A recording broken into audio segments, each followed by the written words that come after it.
Okay, so now we're moving forward and we're going to get into section 3.2. And section 3.2, again, right, it's heavy. All of these have heavy. So that's why it's important for us to have a game plan and study a little bit each day. I'm just recapping. I was going to play this video, but the video wasn't all that great. So anyhow, let's just take a look here. My tablet. Oh, I don't know what happened. But the learning objectives, you always want to start there, right? Section 3.2, we're talking about the domain and range. You want to be able to find the domain of a function by a given equation, and then we'll get into these piecewise functions at the beginning of next week. But here's a recap of the definition, right? A relation is a set of ordered pairs. The domain is the set of all first components of the ordered pairs, and the range is the set of all second components. And so just to highlight, so we should have had exposure from our previous course that there are one is set builder and one is interval notation. And the question is, well, what does it matter? Yeah, sometimes it just depends on what is quickest, right? Um, when we're taking a look at this. So set builder uses braces. It has the variable of interest. So if you're talking about the domain, the x would go here. If you're talking about the range, the y would go here. But look at what it says. The set, right, of all x, this vertical bar reads such that whatever this statement is. So in this case, x has to be greater than 4 and less than or equal to 12. Whereas if we write interval notation, we just write 4 to 12. The 4 is not included and the 12 is. And here are some key facts about interval notation. The smallest number is written first, followed by the largest. Parentheses are only used to include, not to include the value, sorry, and the brackets are used when the endpoint is included. And just so that you see real quick, in the textbook, Figure 3, Section 3.2, it gives you possible inequalities that will go into the set builder notation written in the interval notation. And then the graph of that, right? And being able to say it in words. So I think it's very clear that when it says to find the domain, best practice is to do both. But since this is a set of ordered pairs, what would that be? So take a pause, find the domain, and find the range.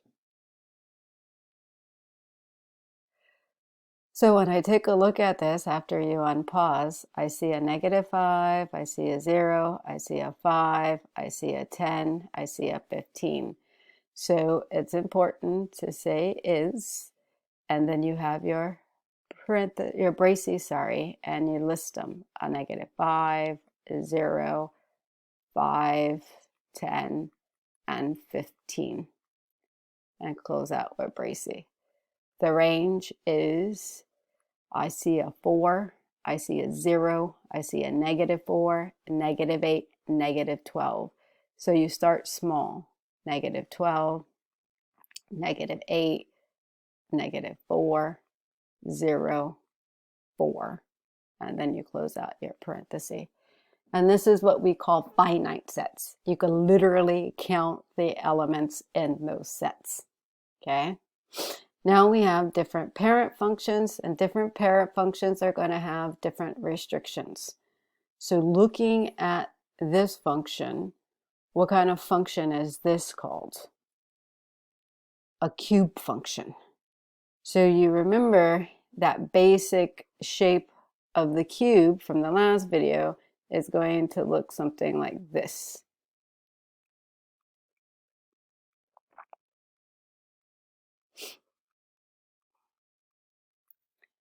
And so therefore, right, what are your values of x? Well, if you go here, here, here, here, x is being taken all kind of positive values, but if you go here, here, here, x is taking negative values. So there's two ways we could do this. We would say the domain is, interval notation would be negative infinity to positive infinity, which is cleaner. That's why I wrote that. But then if we were asked to use set builder, we would have to use bracy. What values are we talking about? X is any real number such that x is less than infinity and greater than negative infinity, and then we'll close out. So in this case, right, what's nice is that the examples before these try-its would allow you to get an example of how from the previous one. And so again, right, these are different. What kind of function is this called? It's a rational function. What do we know about rational functions? Is that the denominator never could be 0. So what do? You take the denominator, set it equal to 0, solve for x, and you get x to be a 1/2. That can't be. So when you write the domain is a set builder. X is any real number such that x cannot equal a 1/2. That would be cleaner. But if you were looking at this on a number line at 1/2, you will have an open circle, but everything here is shaded, everything here is shaded. So if we wanted to write this in interval notation, then what would that be? A negative infinity to what? 1/2, parenthesis or bracket, parenthesis. What goes here? A union, because we're combining it with a parenthesis, 1/2 to infinity. So when it comes to options, and we're asked to find the domain, which is cleaner? Well, in this case, the set builder is, whereas the interval notation is a little bit involved. So rational functions have restrictions, and then our friend radicals with even nth roots, because why? You cannot take a square root of a negative value. So what is the 5x plus 2, misspoke, 5 plus 2x called? It's called the radicand. And that radicand of 5 plus a 2x always has to be greater than or equal to 0. And then when you do this, then you get x to be greater than or equal to a negative 5/2. So in this case, we will illustrate that the domain is set builder, bracy, the set, x could be any real number such that x is greater than or equal to a negative 5/2. And then here, if we wanted to write interval notation, we would have a bracket, negative 5/2 to positive infinity. So we want to be responsible of being able to, given a function, state its domain in either 1, set builder notation, or 2, interval notation.